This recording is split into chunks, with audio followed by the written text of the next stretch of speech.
Hello friends. So this is the last prose lesson for class 12 CBSE.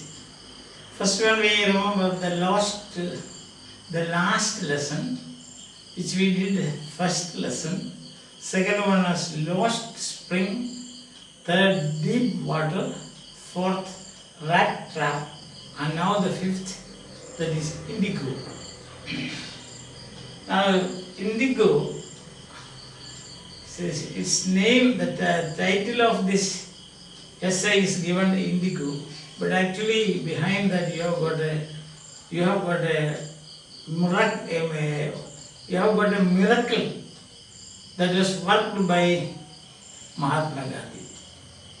The Battle of Plassey laid the foundations of the British Empire in India, but the Battle of Champaran shook the foundations of British Empire in India. 1917, 1947, just 30 years. Within that 1947, as we all know, by August 15th, the British left India, once and for all. Now, this great journalist, Louis Fisher, who was contributed to the New York Times, the Saturday Review, and also for the European and Asian publications. He has done a lot of work on this. All this means journalism, publications.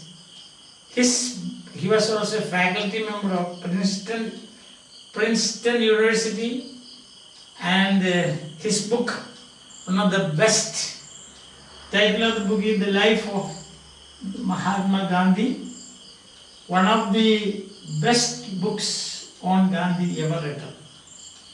This was the review by Times Educational Supplement. Times Educational Supplement reviewed this book, and their opinion is one of the best books written on Mahatma Gandhi. And 1942, Louis Fisher visited Gandhiji's ashram, and then Sevagram. He asked Gandhiji, how did all this happen? Gandhiji said, it's an ordinary thing. A sharecropper, a peasant, traveled all the way from Bihar to meet me. His name was Rajkumar Shukla. He was a poor peasant of Champaran. He came all the way to meet me. I was in Lucknow attending the annual convention that was in 1916. I was attending the All India Congress annual convention. That I told you in 1916. What happened is he came. He wanted to meet me. He had a problem. He told me that I am a sharecropper from Champaran. Gandhi said, I had no idea about Champaran. Where was Champaran? I had never been there. Champaran is the foothills of the towering Himalayas near the kingdom of Nepal. But I had never been there. And not only he said that, there's problems, I have to go to Kanpur, I have to go to different parts of India, please don't bother me like this. Then he said, no, you have to come. You have to fix a date and come. And wherever Gandhi went after that, he accompanied Gandhi. That's interesting thing. So poor peasant, but he was very resolute, determined. Last, when he returned to his ashram, he also went back to ashram. Who? Rajkumar Shukla. He was like an attachment to him. And then at last he said, you please, Calcutta, I will be in Calcutta, and then you can see, you come and meet me there. Before Gandhiji went to Calcutta, he was already waiting for him. That's the thing. And at last he agreed, we will go. Both of them boarded the train to Patna. And then actually they wanted to go to Rajendra Prasad's house. Rajendra Prasad, later on he became the president of International Congress and also India. Rajendra Prasad was not there. The servants knew this Rajkumar Shukla. They said, you wait outside on the ground. They thought that Gandhiji was also a peasant. And they did not allow Gandhiji to draw water from the well because they were afraid that if some drops from the buckets fall into the river again, into the well again, the whole water will be polluted. So they said, no, don't draw water, not even water they could get. Anyhow, then Gandhiji said, if Rajendra Prasad is not there, we will first go to Muzaffarpur. Muzaffarpur is en route to Champaran. So they went to Muzaffarpur, first they went to Muzaffarpur, therefore, and already he had made arrangements for J.B. Kripalani, the professor in Arts College there, Muzaffarpur, and also another professor, Professor Malkani. He was a schoolmaster. And Professor Malkani had agreed to accommodate these people in his house. And that was a very risky thing those days. Because there were this, even showing sympathy or empathy towards a freedom fighter, that would be considered as a crime against the government. Against the government means the British government. But Malkani did not bother about that. So when people came to know that Gandhiji was there, sharecroppers and lawyers and peasants from all parts of the place, that is nearby Champaran and from Champaran and came. Then what is this sharecropping and this issue? Sharecropping is a simple thing. Suppose you have got 100 cents of land. 15 cents you have to cultivate indigo. Indigo was the only commercial crop.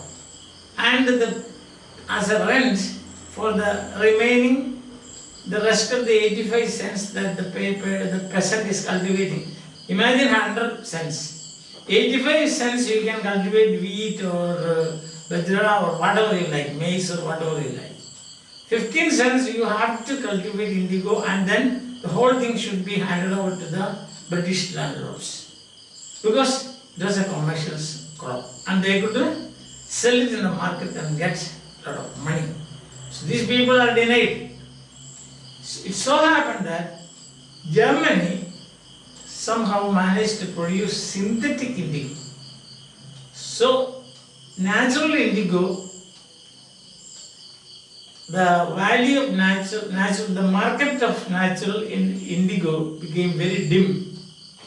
Then the sharecroppers, the British landlord said, "No, we don't want this your indigo that you can take." Poor peasants thought that, oh, what the generous people are there.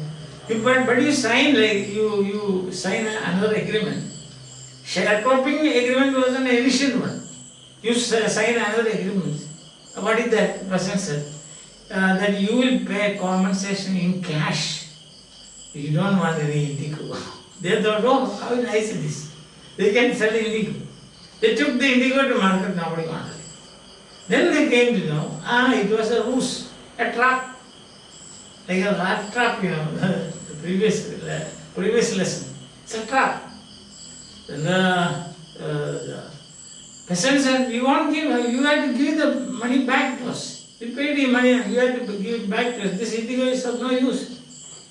The British landlord said, no, nothing of that sort. You have to give the compensation and continue to give it in cash. Therefore, the poor peasants who were sharecroppers, sharecropping means sharing indigo, whole of it. When natural indigo was very dear in the market, dear means in great demand in the market. And then they said, no, you have to give the money back. The landlord said, we will not. So the conflict here, the conflict situation. It is for solving this conflict situation that Rajkumar Shukla travelled all the way from Champaran to meet Gandhi and went with him wherever he went. And at last from Calcutta he picked him and brought him to Patna, and now he is in Muzaffarpur. That's the problem. So in Muzaffarpur, as I told, Kripalani and Malkani, those people welcomed him. Many lawyers also came. And the lawyers said, see, we are supporting these people, we are taking their cases to the law courts, and we are getting some money also. Gandhi chided them. Gandhi said, what nonsense you are doing? This poor persons you are taking, and court is not a solution for this. What you have to do is, you have to get the real relief is not in the court, but you have to see psychologically. You have to get them or free them from fear. That's what he said. And what did Gandhiji do? He had a backup of the South African agitation. That these people underestimated who? The British authorities. First he went to, very systematic, he went to Secretary of the British Landlords Association. They told him, get out of this place, you are an outsider. He said, no, I am not an outsider, I am a native of this place. Then he went to the British Official Commissioner of Tirhat Division, in which division Champaran falls. And what happened, you know? They said, you get out of this place. Who are you to come and represent matters to us? And by this time, what happened? He thought of going to Motihari. Motihari is the capital of Champaran. He heard that a peasant had been maltreated, hit or kicked or something. So he went there. He went there on the back of an elephant because there is no roads. A messenger came from the commissioner. He overtook Gandhiji and asked him to return, go back to wherever you are staying, and also gave him, served him a notice, quit Champaran immediately. He said, I won't go. I'm not going to obey this, what you said. I have a conflict of duties. What is the conflict of duties? One, obeying the authorities. The other is fighting for the rights of my people. So that is two, both are duties. Obeying the authorities is a duty. Then fighting for the cause of the Champaran or the sharecroppers, that is another duty. Same. They said that I will choose the second one.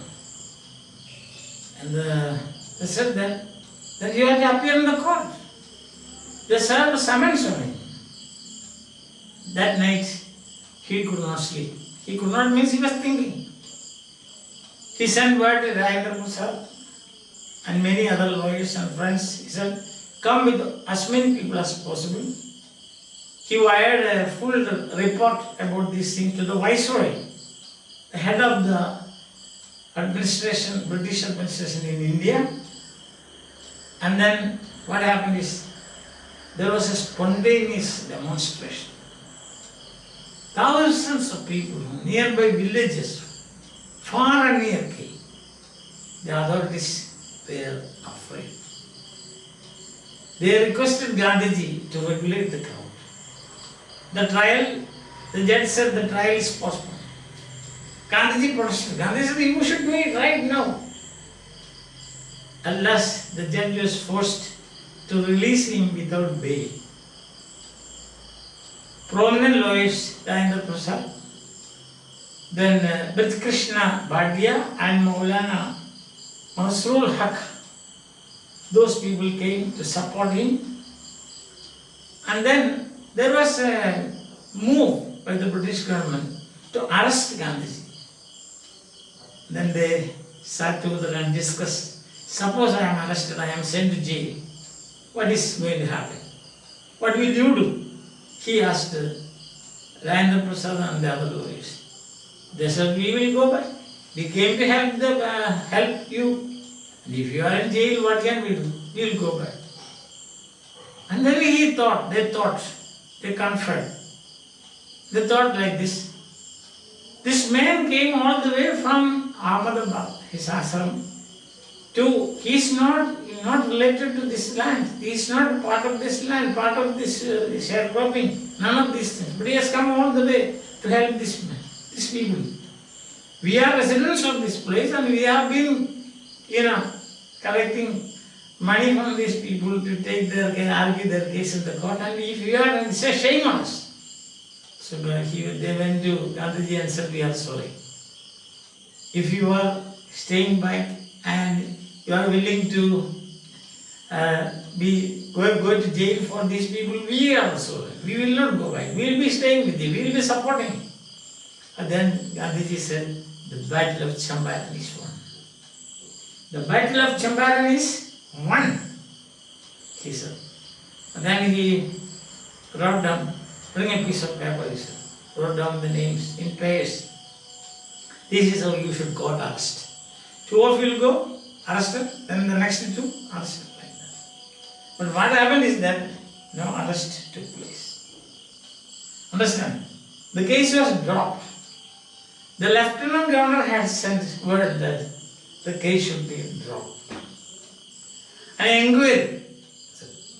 He went to the Lieutenant Governor and he had got 4 protracted, means long interviews. Unless the Lieutenant Governor, Sir Edward Gate, he ordered an inquiry. After 4, before that they had decided, they planned a civil disobedience movement. Somehow Gandhiji could persuade the Lieutenant General to order an inquiry, a commission. The commission was very interestingly, very one-sided, so to say. The British landlords, British officials, and only one Indian, and that was Mahatma Gandhi. Doesn't matter, they went around collecting information and the whole place was throbbing with activity. Right? The question is that they collected this information and presented, and finally what happened? It was agreed that the landlords will pay compensation to the poor farmers, but not the whole amount. Gandhiji said 50%, unless there was a compromise. 25% agreed, Gandhiji said. Why? Gandhiji said the amount is unimportant. What is important is the attitude of these British landlords. Now they know that there are people to support these poor people, poor peasants. Now they know there are people to defend the rights of these peasants. Now they know that they have got vertebra and they can stand straight and ask questions, questioning the authority. There was a great, grand, miraculous success. A change in the attitude. Just as Gandhiji predicted, these British landlords, they abandoned their estates to lend it. See that? So, Gandhiji said, see, to Louis Fisher, I did nothing, it was just an ordinary thing that I did. Then what happened is that there was this, he looked around and found, so that problem is solved. People living in filthy conditions, dirty conditions. Poorest of the poor. Then he said, let us do something for this upliftment, social and cultural upliftment of these people. And Gandhiji knew that the key to that is education. So he appealed for teachers. Teachers came, Mahadev Desai and his wife. Then Mazur Parikh, he came. with his wife. Kasturbai came. Gandhiji's son Devdas, youngest son, came. So they together a team. Team was formed, a doctor volunteered his service. And thus they started somehow to make some changes in the lives of those people. Personal hygiene and community sanitation were taught principles. So things were going on like this. There was another person who was a devotee of Gandhiji, Charles Freer Andrews. He came and said that, Gandhiji, I have to leave this place. I have to go, I have some duty in Fiji Islands. Then Dayendra Prasad and the other lawyers rushed to Gandhiji and said, then don't allow him to go, let him be with us because he is an Englishman and he will be of help to us. Gandhi said, what are you talking? Our cause is right, we don't want any help. Don't take support from outside. Do you think that since he is an Englishman on our side, we will win the battle? I said, self-reliance. You should stand on your legs. Gandhiji said. So Gandhiji taught them self-reliance. So he won 2 battles. 3 battles you can say. One, as you can see here, self-reliance. He taught the Indians. Then there was step 1 to Indian independence. And the third is he helped the sharecroppers. And the fourth you can say is the social revolution, at least to some extent, in teaching the poor people personal hygiene and community sanitation. So this is how it happened. An answer to a question by Louis Fisher. How did this happen? How did the idea of making the Britishers quit India germinate, grew? How did it grow in your mind? Gandhiji said, so very simple. It's an ordinary thing. It all began with the Rajkumar Shukla coming and meeting me and his determination to take me to Champaran. Champaran, Patna, Muzaffarpur, then as the Motihari, the capital, Champaran, fight with the British, non-violence, civil disobedience. Of course, on the basis of non-violence, he was very gentle. The Britishers themselves said Gandhiji was very gentle and polite. Gandhiji cooperated with them. But Gandhiji said, I have a conflict of duties. One is to save the rights of these poor people, the other is obeying your law. I would rather take up the second one, that is, I would rather embrace or support the second one, that is, right of these people. Gandhiji taught them how not to fear, how to stand up and question, how to stand up for your rights, how to stand up and defend you. So he brought about a psychological change in the minds of the peasant. Sharecropping came to an end and the Britishers abandoned their estate and left. So this is the story of indigo. How indigo played a role in the struggle for independence, India's struggle for independence. This is an overview only. Now we will take section by section. As I told you, we will be following the communicative method of teaching, not in its pure form, but 90% is same. First I will explain the words and phrases, use them in sentences to illustrate the meaning. Then the main points will be given. After that, I am not supposed to read, you are supposed to read.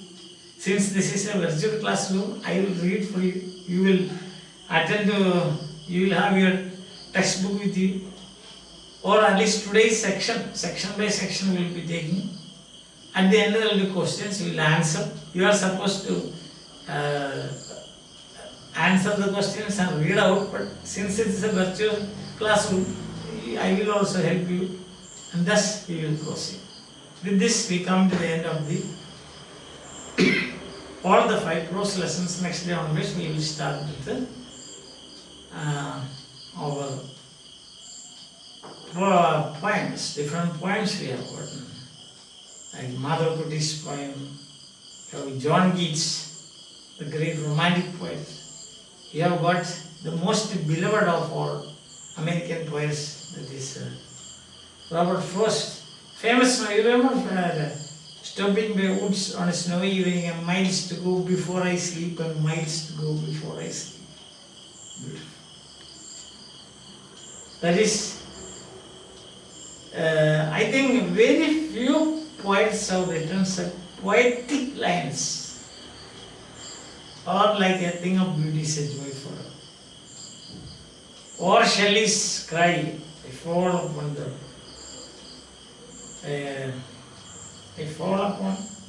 I bleed.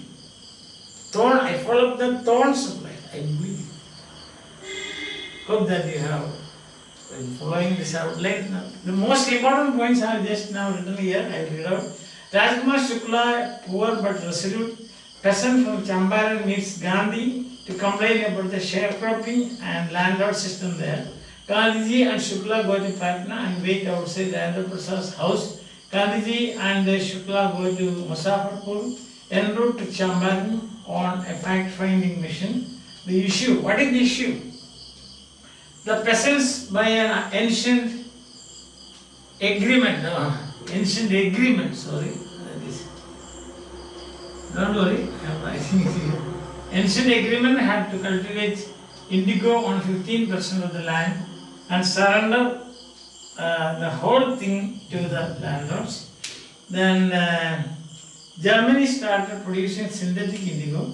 The market demand for natural indigo fell sharply.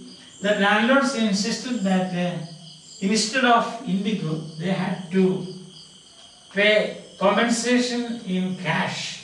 The poor peasants did not know why.